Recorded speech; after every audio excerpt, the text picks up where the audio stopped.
Hi, my name's Nora Curiston. I'm going to give you a little talk about this show that I was in with two other artists, Brenda Feist and Laura Widmer. It was curated by Carin Covin. This is just a little walkabout of my portion of the show. This was the final piece in the show, and it's basically just a rock, but it's called The Opposite of Air. And in my world, it was the final little culmination of a lot of thinking about the connections between the physical universe and the kind of ineffable.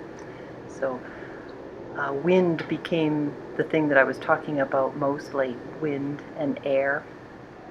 And what we're looking at here is the long stem, or the stalk, of a piece that's called Reach. And it's basically an airport windsock, but with the help of Bob Danish, a local fellow here in Grand Forks, we fabricated this long pole.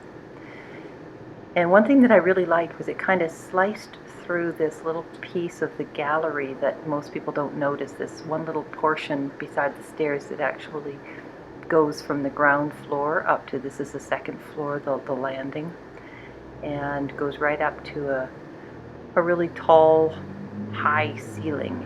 And as we work our way up, there's this an actual airport windsock.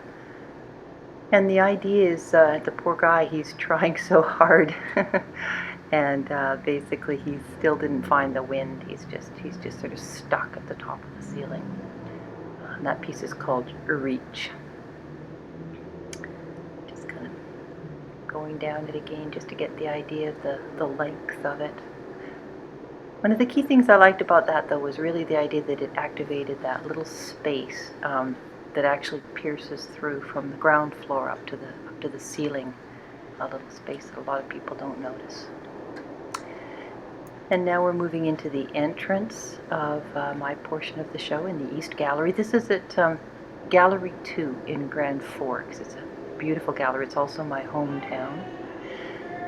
It's a beautiful little gallery space.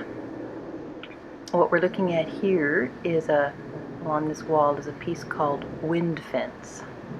And we'll get another look at that as we move our way around.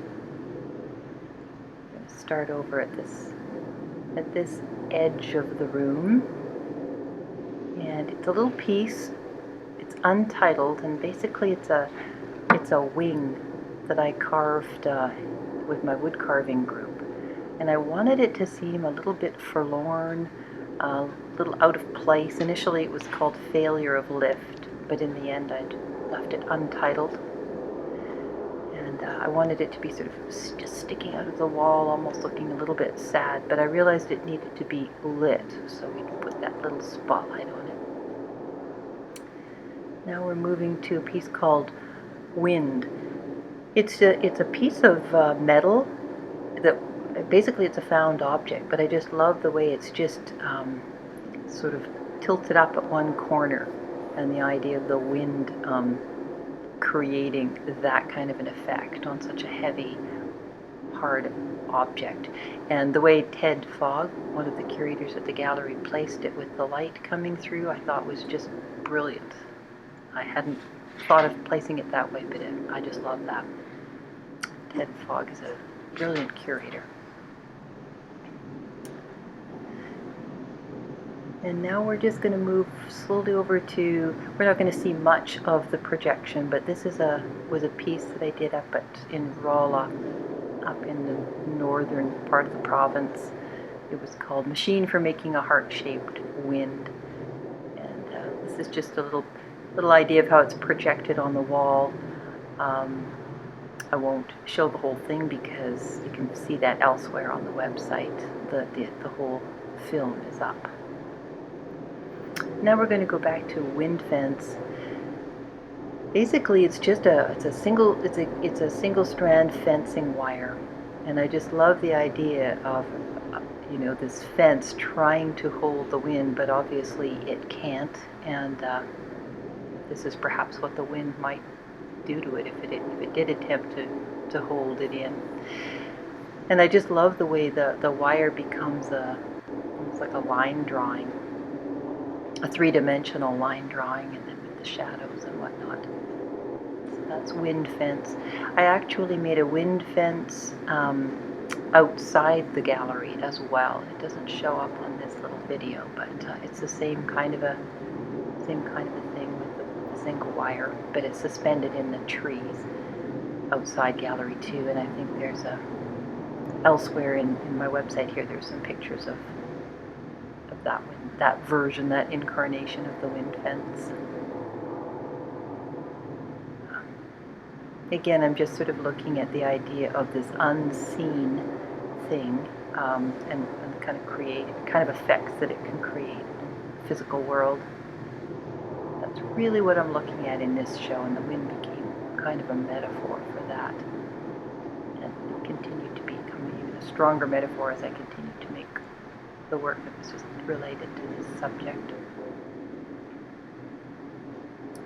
Just getting to the end of the fence here.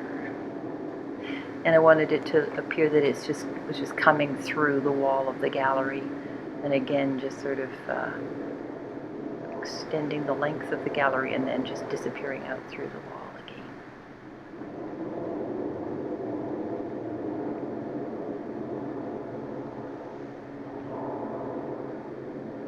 And getting to the end here, I think we just do a quick little swing back now where you get the idea of the full length of it from the far end.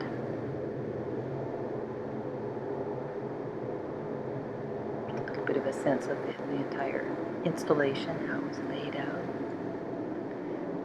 And now we're going to take a look at this piece is called Box of Wind. And basically, I constructed the box when I was up at the Tony Only Artist Project in Wells, BC in the summer of 2015. Found all the wood.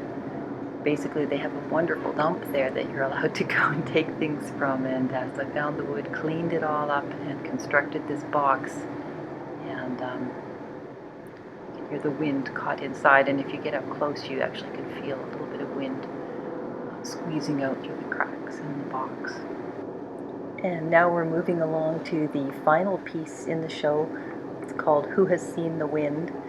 I did this also up at Wells in the summer of 2015, and one of the mentors was a printmaker, and she had taught us this very simple printmaking technique where you use a cutout. You cut out the letters and create a silk screen. And I'm a terrible printmaker, and it was a silly thing, and I just did it as an experiment. But then I hung the cutout up and could see the sky through it and realized how beautiful it was, and it was moving in the wind.